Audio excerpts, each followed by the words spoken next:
ឃ្ល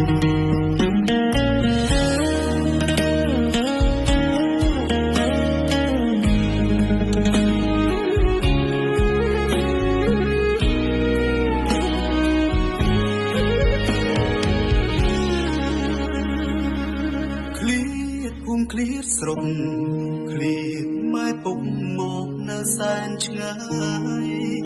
សូមប្រែងទាំងចិត្តខ្វល់ខ្វាយសែននឹកអាឡ័យមិនចង់ឃ្លៀតឡើយព្រមតែភាពក្រតើបងខំចិត្តឃ្លៀតឆ្ងាយជានឿយអត់ម្ដេចក្ដីខំប្រឹងរាល់ថ្ងៃមិនហ៊ានសម្រារៀនមិនបាន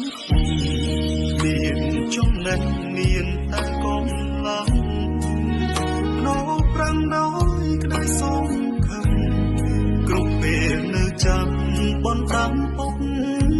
ម៉ែត្រូវតែធ្វើល្អទៅជីវិតបានសុខាកូនចាំជាប់ក្នុងអរាពាក្យម៉ែនេះណាមិនដែលបំភ្លេច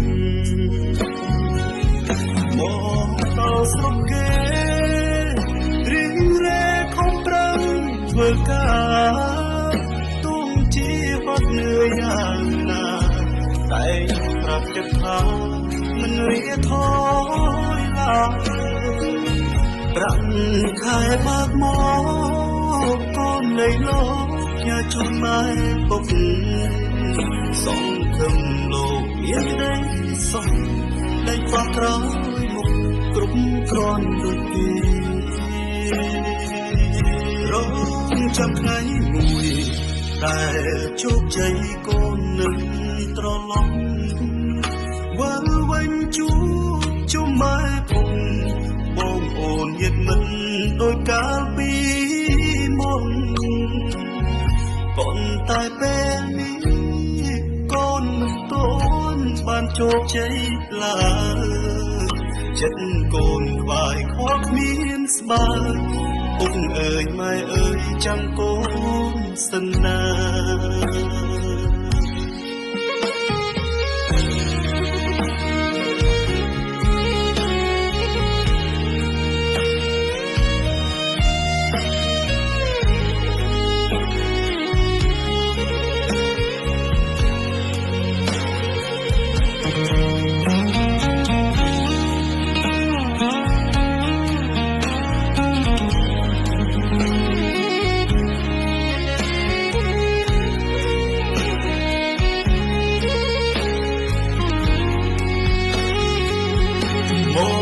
ដល់ស្រុកគេរៀងរែខំប្រឹងធ្វើការទុំជាហត់នឿយយ៉ាងណាតែប្រាប់ចិត្តថាមិនរៀថយឡើយប្រាំងខែបើកមកកូននៃលោកយ៉ាជូនម៉ែពុកសងខឹងលោកមានក្ដីសុំលែងខ្វះក្រោយមុខគ្រប់គ្រាន់ដូចគេរងចាំថ្ងៃមួយដែលជោគជ័យកូននឹងត្រឡប់វិលវិញជួបជុំម៉ែពុកបងអូនញាតិមិត្តដោយកាលពីមុនប៉ុន្តែពេលនេះកូនមិនទាន់បានជោគជ័យឡើយ